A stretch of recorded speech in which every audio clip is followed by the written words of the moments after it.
Yeah, that kind of flows back into EQ's life in a sense as well. This idea of allowing nature to unfold as it may. I'm not really sure the exact quotes he gave, but that's what I took out of it. This idea of kind of, and that also flows into Tao and Taoism. Mm-hmm. And that was kind of another drawing why I wanted to have this chat. I wanted to go a bit deeper into that space with you and see what came up. I've been fascinated by the yin yang symbol, and I've seen that across your kind of, I think I saw you wearing a t-shirt of it. It seems to be quite a big kind of connection there within your life and lessons and experiences through that. And I was wondering, maybe we could kind of shift into gears a little bit and change direction. What do you think? Yeah, I mean, to me, there is that particular symbol, which is at the core of Taoist thinking and philosophy. It's really something that's more than just a Taoist thing. That to me is sort of the essence of life. There's so much there. It explains so much of the way the world works. And the interesting thing is that unlike other things that may be more conceptual, yin yang is, you may have never heard of Taoism, you may have never seen the yin yang symbol, and you may still have a perfect understanding of what you're talking about just because you've paid attention to the rest of life. So it's something that, to me, like that idea that there's everything is made of a duality. But unlike the Western sense of duality that tends to be very judgmental, where there's like good and evil, God and the devil, heaven and hell, that kind of stuff, yin yang is like it's an harmony. It's like hot and cold. Is one good and one bad? Well, in excess, both of them are bad. And in the right mix, both of them are good. It's more a matter of balance than it is of, and the balance is of course constantly shifting. That makes it hard. It's not a 50-50 thing, but like it's an idea of anything.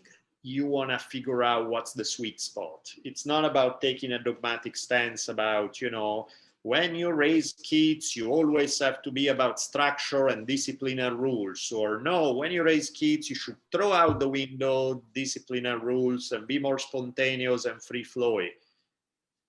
I mean, if you take either one of those positions, you're going to be right once in a while, and you're going to be wrong a lot. What is the quote-unquote correct one is like, well, first it changes every day, so there is no consistent correct, but the correct one is the right balance according to that specific situation. And so figuring out in this yin-yang of opposite energy, which one is the delicate balance that works great to deliver results in this situation. And they may have changed tomorrow, so you need to rediscover it by retweaking it a little. Yeah, that's the part that that's the part that catches me. That's very fascinating. This idea of the retweaking, this idea of the constantly kind of readjusting. It's something that's like fascinating, because I used to have this idea that you have everything in balance, and once you get it in balance, you're good. It's like you're working towards a single point. But, just as kind of this idea of impermanence, everything's constantly shifting and changing, and every moment's different. So this tweaking also needs to do the same, because otherwise I feel like sometimes it's okay to be a little bit more on one side than the other. You just got to bring it back sooner or later, 99 and 1 sometimes. And it's not off balance because that situation calls for it. That's interesting. That's fascinating. Okay, and the yeah. next moment it may be 70-30 the other way, and the next one is 50-50, and the next one, think of it, to me, is like, think of it as surfing, right? Nobody teach you how to surf saying you're going to have to be perfectly in the middle of the board and you stay that way throughout the wave, and when the wave ends. You're going to adapt constantly, right? In some cases, the wave is pulling so much one way that unless you throw your body way to one side, seemingly off balance if you were in, but you're balancing the energy of the wave.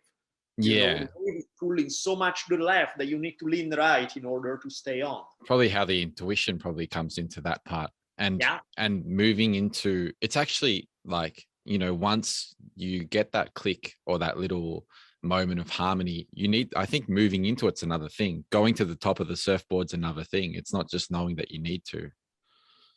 Yeah, 100%, right? And so I think that's where it's a skill, it's an art, because it's constantly shifting. So yeah, you got balance, great. now in 2 seconds, the balance is going to have to be different because the waves is going to have moved in a different way. You're going to have to adapt to that movement and figure out what's the new balance.